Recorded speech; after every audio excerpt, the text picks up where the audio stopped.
Some of you may be familiar with the Dan Brown method of solving Rubik's Cubes. This is the Andrew motherfucking dangerously method of solving Rubik's Cubes. Quite possibly one of the most inefficient means of solving a Rubik's Cube. However, you don't need to learn any algorithms, so that's fantastic. First off, get a high-speed scramble going.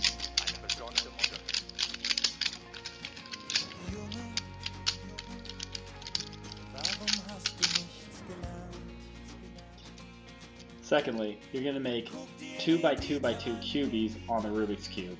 And I know it sounds hard, but it's not. This might sound similar to the Petrus method if you're familiar with it. That's because it is. Alright, so we start with doing what Lars Petrus, whatever the fuck his name is, started, which is a 2x2x2 cubie. Then we're going to make a 3x3x3 cubie. And don't worry, this is going to get all hot and exotic and interesting soon enough. But until then, bear with me. So, we go ahead and do that.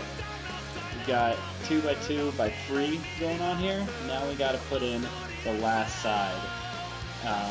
And this will make an awkward ass 3x3 by what? I don't know. I don't fucking math. So, doesn't matter. Point is, got that shit taken care of. So, we've got the whole bottom layer set up, except for this little fucking corner being an individual, doing its own goddamn thing, it doesn't give a shit. So the cool thing about that is we can mess with that side and the top layer however much we want, and that shit's rock solid, doesn't give a fuck. It's doing its own thing. So all we gotta do is make a top cross, and this is a plus sign on top with the yellow. And this sounds kind of easy, but unfortunately this is the closest thing to magic that I know. And I can't even begin to explain how this works. It just does, and it's all intuitive, and it's just kind of a nightmare to learn, but don't worry, it'll happen to you someday. So, I've got my top cross. I've done that intuitively, there's no algorithms, it just happens. It's magic. Magic. And not only have I done that, but I've also got the top cross, and I've got the edges all oriented or permutated or whatever fucking words, things, and that's fantastic. So I'm going to flip this cube over, BAM! And once you flip the cube over, you need to put this corner that's doing its own thing into the proper corner down here. So I'm going to go ahead and do that. There's 4 moves, you just repeat them over and over, and it happens. It's also magic. People call them commuters or computators or what, I don't know, I don't words. So you gotta put these in here. And I'm just repeating the same moves. I'm just doing them really high speed so it looks cool, but it's nothing really special. It's seriously a 4-move kind of thing. And the Rubik's Cube's looking all shitty right now, but I promise you, this is gonna happen. Just watch.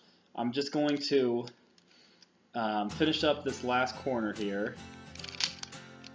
And the cube still looks a little bit shitty, but I'm just going to repeat those same 4 moves, and magic's about to happen, so get ready. I'm going to do it a little bit slowly, just so when the magic happens, you'll be ready. Alright, so the cube solved. JK.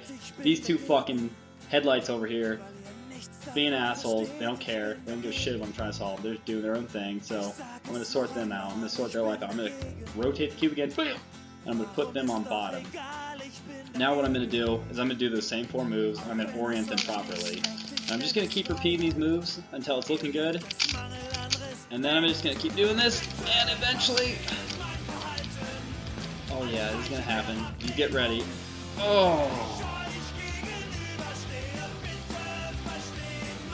That just happened. That just happened right before your eyes. Problem solved. And if you were to do this at high speed, it would be about a 1.5-minute solve. If you were a decent speed cuber, you can do this in under 30 seconds, just not with this method. So, that is the method I use solving Rubik's Cube.